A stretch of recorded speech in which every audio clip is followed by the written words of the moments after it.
सामान से लदा हुआ एक बहरी जहाज जो सफर पर गामजन था कि तेज हवाओं की वजह से वो उलटने लगा।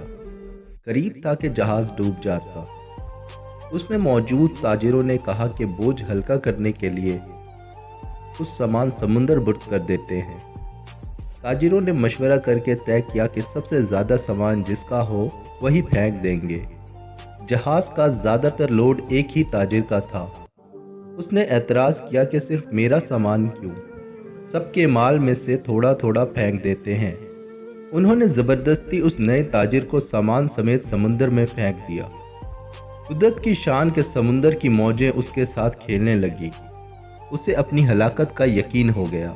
जब वो होश में आया तो क्या देखता है कि लहरों ने उसे साहिल पर फेंक दिया है।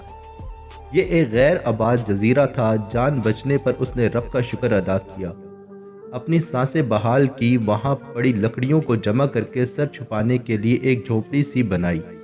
अगले रोज उसे कुछ खरगोश भी नजर आए। उनका शिकार करके गुजर बसर करता रहा।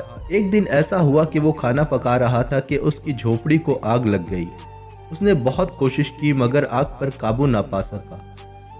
उसने जोर से पुकारना शुरू किया, तूने मुझे समुंदर में फेंक दिया, मेरा सारा सामान गर्क हो गया। अब यही झोपड़ी थी मेरी कुल कायनात, उसे भी जलाकर राख कर दिया। अब मैं क्या करूं? ये शिकवा करके वो खाली पेट सो गया। सुबह जागा तो अजीब मंजर था। देखा कि एक कश्ती साहिल पर लगी है और उसे लेने कुछ लोग आए हैं। उसने उन लोगों से पूछा कि तुम्हें मेरे बारे में कैसे पता चला। उन्होंने जो जवाब दिया उससे ताजिर हैरान रह गया। उन लोगों ने कहा कि हमें पता था कि ये जजीरा गैर आबाद है, लेकिन दूर से धुआं उठता हुआ नजर आया तो समझे शायद कोई यहाँ फंसा हुआ है जिसे बचाना चाहिए, इसलिए हम तुम्हारे पास आए।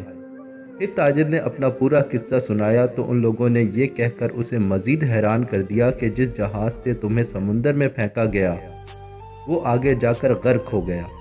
ये सुनकर ताजिर सजदे में गिर गया, रब का शुक्र अदा करने लगा और कहा कि पाक है वो ज़ात जिसने मुझे बचाने के लिए ताजिरों के हाथों समुंदर में फेंकवाया। अपने बंदों के बारे में वही ज़्यादा जानने वाला है। दोस्तों, हालात जितने भी सख्त हो जाएं, अल्लाह की रहमत से मायूस ना हो।